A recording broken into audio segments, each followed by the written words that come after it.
கோட்பாடும் உடன்படிக்கை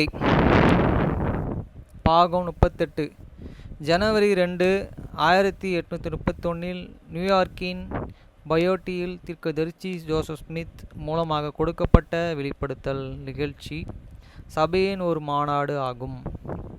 1 முதல் 6 சகலத்தையும் கிறிஸ்து சிருஷ்டித்தார். 7 முதல் 8 சீக்கிரத்திலே அவரை பார்க்க போகிறோம். பரிசுத்தவான்களுக்கு மத்தியிலே அவர் இருக்கிறார். 9 முதல் 12 அவருக்கு முன்பாக எல்லா மாமிசங்களும் கெட்டு போயின. 13 முதல் 22 இப்போதே நித்தியத்துக்கும் பரிசுத்தவான்களுக்காக ஒரு வாக்குத்தத்தத்தின் தேசத்தை அவர் வைத்திருக்கிறார். 23 முதல் 27 பரிசுத்தவான்களின் ஒன்றாயிருக்கவும் ஒருவரை ஒருவர் சகோதரர்களாக மதிக்கவும் கட்டளையிடப்பட்டார்கள். 28 முதல் 29 யுத்தம் பின் அறிவிக்கப்பட்டன. 30 முதல் 33 உன்னதத்திலிருந்து பரிசுத்தவான்களுக்கு வல்லமை அளிக்கப்பட்டு சகல தேசங்களுக்கும் போக வேண்டும். 34 முதல் 42 வரை சிறுமையும் எளிமையும் ஆனவர்களை பராமரிக்கவும் நித்தியத்தின் ஐஸ்வர்யத்தை நாடவும் சபைக்கு கட்டளையிடப்பட்டது. 1 கர்த்தரும் உங்கள் தேவனுமாகிய இயேசு கிறிஸ்து இப்படியாக சொல்கிறார், நானே மகத்தானவரும் அல்பாவும் ஒமேகாவும் ஆதியும் அந்தமும் நித்தியத்தின் அகன்ற விசாலத்தையும் உலக சிருஷ்டிக்கப்படுவதற்கு முன்னுமே வானதூதர்களின் சேனைகளையும் பார்த்தவர். 2 நானே சகலவற்றையும் அறிந்தவர், ஏனெனில் சகலமும் என் கண்ணுக்கு முன்பாக இருக்கின்றன. 3 நானே பேசினேன், உலகம் உண்டாக்கப்பட்டது, சகலமும் என்னால் வந்தன. 4 என்னுடைய நெஞ்சிலே ஏனோக்கின் சியோனே எடுத்து கொண்டதும் நானே கிறிஸ்துவாய் இருப்பதால் என் நாமத்திலே என் சொந்த நாமத்திலே நம்பிக்கை வைத்து யாவருக்காகவும்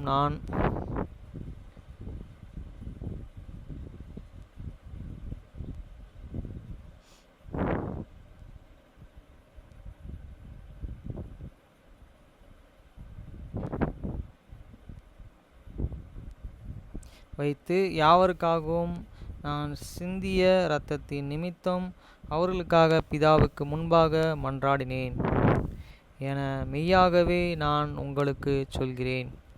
5 ஆனால் இதோ துன்மார்க்கரில் மீதியானவர்களையும் பூமியின் முடிவில் வரக்கூடிய நியாயத்தீர்ப்பின் மகத்தான நல்வரவுக்கும் அந்தகார சங்கிலிகளில் நான் கட்டி வைத்தேன். 6 அப்படியானால் எனது குரலை கேட்காமல் தங்கள் இருதயங்களை கடினப்படுத்திய துன்மார்க்கரையும் கட்டி வைக்கப்பட்ட செய்யமட்டு போனேனே. ஐயா ஐயா, இதுவே அவர்களின் முடிவாயிருக்கும். 7 ஆனால் இதோ மெய்யாகவே மெய்யாகவே நான் உங்களுக்கு சொல்கிறேன், என் கண்கள் உங்கள் மேல் நோக்கமாயிருக்கிறது. நான் உங்களை மத்தியில் இருக்கிறேன், உங்களால் என்னை காண முடியாது. 8 ஆனால் நீங்கள் என்னை காணும்படியான நாள் சீக்கிரத்தில் வருகிறது, நானே என அறிந்து கொள்வீர்கள். ஏனெனில் அந்தகாரத்தின் திரை சீக்கிரத்திலே கிழிக்கப்படும், சுத்திகரிக்கப்படுவதான அந்த நாளிலே இருக்க மாட்டான். 9 ஆகவே உங்கள் அரைக்கச்சைகளை கட்டிக்கொண்டு ஆயத்தப்படுங்கள், இதோ ராஜ்யம் உங்களுடையது, சத்துரு ஜெயங்கொள்வதில்லை. 10 மெய்யாகவே நான் உங்களுக்கு சொல்கிறேன், நீங்கள் சுத்தமானவர்கள், ஆனால் அனைவரும் அல்ல, வெவ்வேறுவருடனும் நான் மகிழ்ச்சி அடையவில்லை. 11 ஏனெனில் எனக்கு முன்பாக எல்லா மாமிசமானதும் கெட்டுப்போய் இருக்கிறது.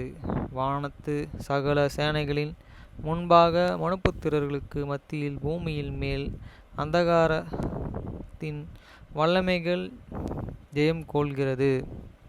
வசனம் 12. அது அமைதியை ஆளுகையும் செய்து நித்திய முழுவதும் வேதனையை கிடைக்கிறது. பூமியின் அறுவடை செய்யவும் சுட்டெரிக்கப்பட பதர்களை சுட்டெரிக்கவும் பெரும் கட்டளைகளுக்கு தூதர்கள் காத்திருக்கிறார்கள். இதோ சத்துரு சேர்ந்து இருக்கிறான். வசனம் 13. இப்பொழுது காலப்போக்கில் உங்களை அழிக்க இரகசிய அறைகளில் திட்டப்பட்ட உங்களுடைய அழிவை ஏற்படுத்தியிருக்கிற ஒரு இரகசியத்தை நான் உங்களுக்கு காட்டுகிறேன், நீங்கள் அதை அறியவில்லை. வசனம் 14. ஆனால் இப்பொழுது நான் உங்களுக்கு சொல்கிறேன், நீங்கள் அதை ஆசீர்வதிக்கப்பட்டு இருக்கிறீர்கள், உங்களுடைய அக்கிரமத்தினாலே அல்ல, உங்களுடைய அவிசுவாசத்தினாலும் அல்ல. ஏனெனில்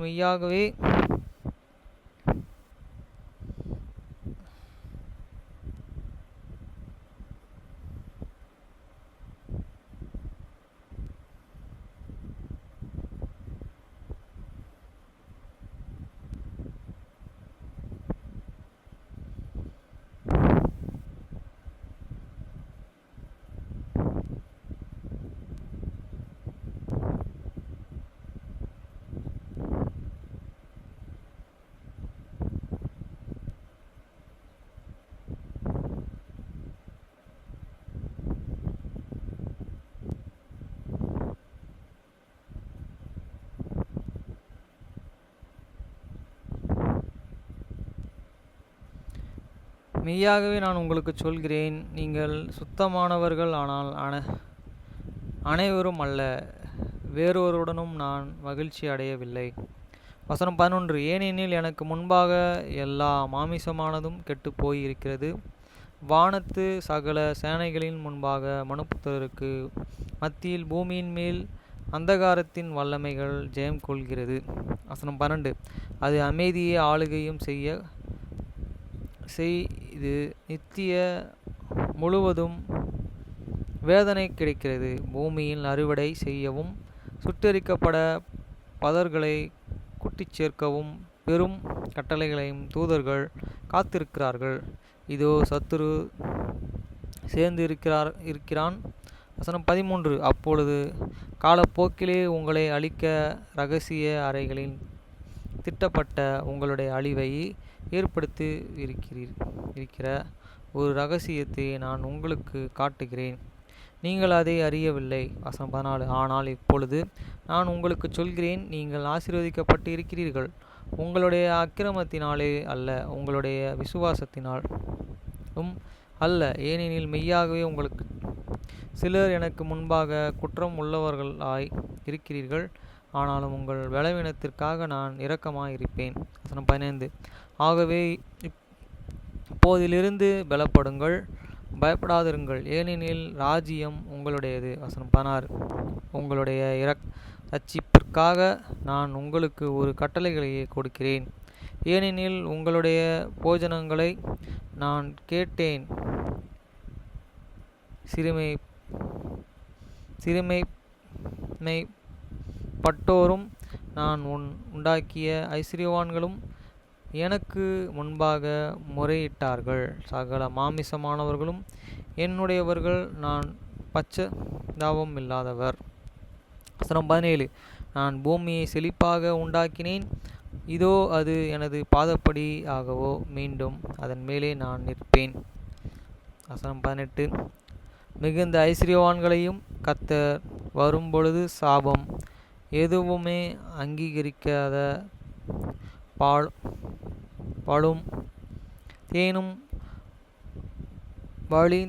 வழிந்தோடுகிற வாக்குத்தத்தத்தின் தேசத்தையும் கூட உங்களுக்கு கொடுக்க நான் அருள் புரிகிறேன்.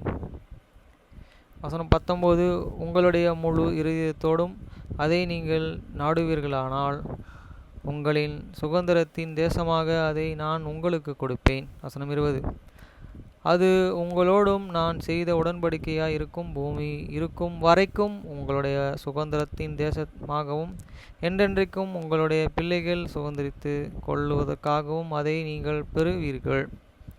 நித்தியத்திற்கு மீண்டும் நீ அதை சுதந்திரித்துக் கொள்வீர்கள், ஒருபோதும் கடந்து போகாது. வசனம் 21. ஆனால் மெய்யாகவே நான் உங்களுக்கு சொல்கிறேன், அசுத்தமாய் அச்சமாய் உங்களுக்கு ஒரு ராஜாவே அதிகாரியோ இருக்க மாட்டான். ஏனெனில் நான் உங்களை ராஜாவாக இருந்து உங்களை காண்பேன். வசனம் 22. ஆகவே என்னுடைய குரலையே கேட்டு என்னை பின்பற்றி வாருங்கள். நீங்கள் ஒரு சுதந்திரமான ஜனங்களாக இருப்பீர்கள். நான் வருகிற போது என்னுடைய நியாயப்பிரமாணங்களில் இல்லாமல் வேறு நியாயப்பிரமாணங்கள் உங்களுக்கு இருக்கிறது. ஏனெனில் நானே உங்களின் நியாயப்பிரமாணத்தை கொடுப்பவர். எது என் கையை தடுக்க முடியும். வசனம் 23. ஆனால் மெய்யாகவே நான் உங்களுக்கு சொல்கிறேன், நான் உங்களை நிமித்தம் அலுவலுக்கு தக்கதாக ஒருவருக்கொருவர் போதியுங்கள். வசனம் 24. தன்னையே போலவே ஒவ்வொரு மனுஷனும் தன் சகோதரனை கனம் பண்ணு கடவன். எனக்கு முன்பாக ஒழுக்கத்தையும் பரிசுத்தத்தையும் கொண்டு இருங்கள். வசனம் 25. மீண்டும் நான் உங்களுக்கு சொல்கிறேன், தன்னை போல தனது சகோதரனை ஒவ்வொரு மனுஷனும் கனம் பண்ணுவானாக. வசனம் 26. ஏனெனில் உங்களில் எந்த மனுஷனும் 12 குமாரர்களையும் பெற்றிருந்தும் அவர்கள் மதிக்காமல் அவனுக்கு கீழ்ப்படியாமலும் உள்ளவர்களாக பணிபுரிகிற அவர்களின் ஒருவரிடம் நீ அங்கியை அணிந்திருந்த அங்கே அமர்ந்திரு என்று மற்றொருவனிடம் நீ கந்தைகளை அணிந்து அங்கே அமர்ந்திரு என்று சொல்லுவான். பின்னர் அவனது குமாரர்களை பார்த்து நான் நீதிமான் என்பானா? வசனம் 27. இதோ அதை நான் உங்களுக்கு ஒரு ஊமையாக சொல்கிறேன், அது என்னை போல் இருக்கிறது.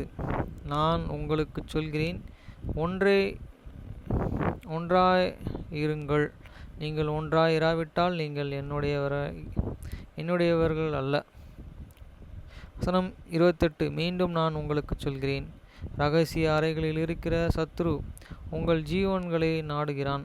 வசனம் 29. தூர தேசத்திலேயே யுத்தங்களை பற்றி நீங்கள் கேள்விப்படுகிறீர்கள். தூர தேசங்களில் சீக்கிரத்திலேயே யுத்தங்கள் வரும் என சொல்கிறார்கள். ஆனால் உங்கள் சொந்த தேசங்களிலும் மனுஷர்களின் இருதயங்களையும் நீங்கள் அறியவில்லை. வசனம் 30. உங்கள் ஜெபங்களினாலே அவற்றை நான் உங்களுக்கு கூறுகிறேன். ஆகவே உங்கள் நெஞ்சிலே ஞானத்தை பொக்கிஷப்படுத்துங்கள்.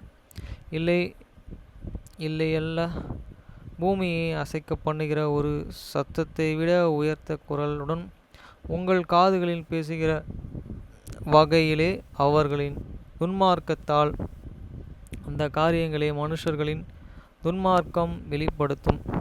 ஆனால் நீங்கள் ஆயத்தமாயிருந்தால் நீங்கள் பயப்பட மாட்டீர்கள். வசனம் 31. மேலும் சத்துருவின் வல்லமைக்கு நீங்கள் தப்பும்படிக்கும் கரையற்றவர்களாகவும் பிழையற்றவர்களாகவும் ஒரு நீதியுள்ள ஜனங்களாகவும் என்னிடத்தில் கூடி சேருங்கள். வசனம் 32. ஆகவே இந்த காரணத்திற்காகவே ஒகாயாவுக்கு நீங்கள் போக வேண்டுமென்ற இந்த கட்டளையை நான் உங்களுக்கு கொடுத்தேன்.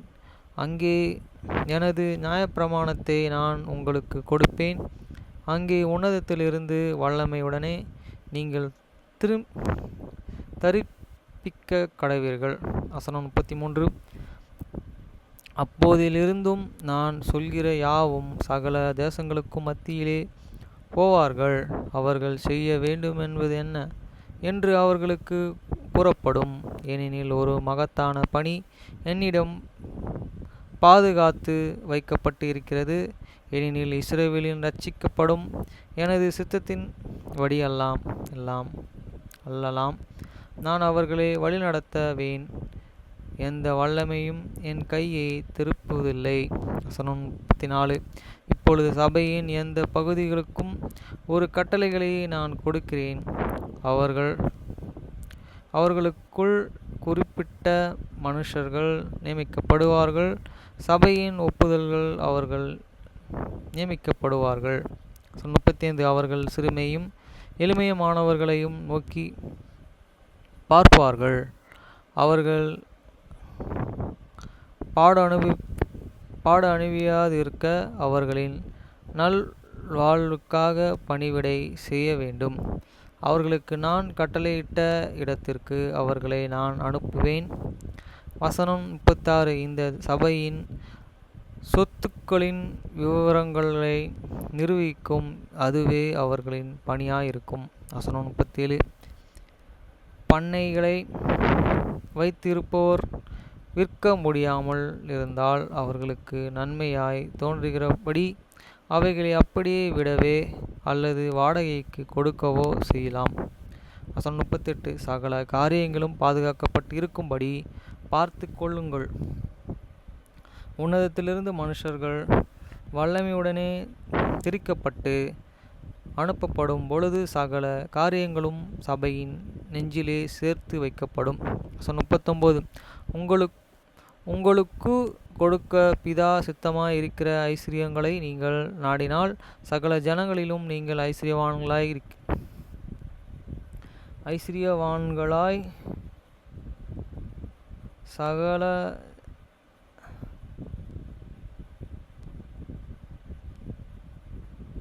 சகல ஜனங்களிலும் நீங்கள் ஐஸ்வரியவான்களாய் இருப்பீர்கள். ஏனெனில் நித்தியத்தின் ஐஸ்வரியம் உங்களோடு இருக்கும். பூமியின் என்னுடைய ஐஸ்வரியங்கள் கொடுக்கப்பட்ட வேண்டியதாய் இருக்கிறது. ஆனால் பெருமை குறித்து எச்சரிக்கையாயிருங்கள். இல்லையெனில்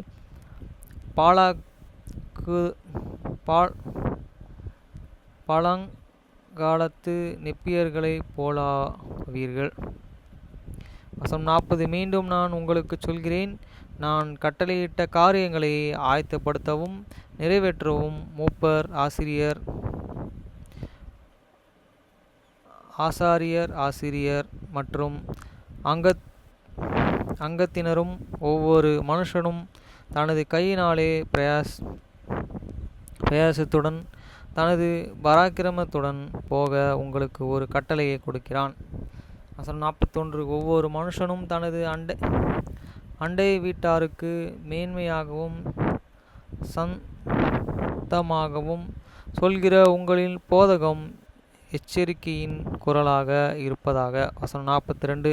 துன்மார்க்கர்கள் மத்தியில் இருந்து வெளியே போங்கள், உங்களை பாதுகாத்து கொள்ளுங்கள், கர்த்தரின் பாத்திரங்களை தரித்திருந்து சுத்தமாயிருங்கள், அப்படி ஆகக்கடவது. ஆமேன்.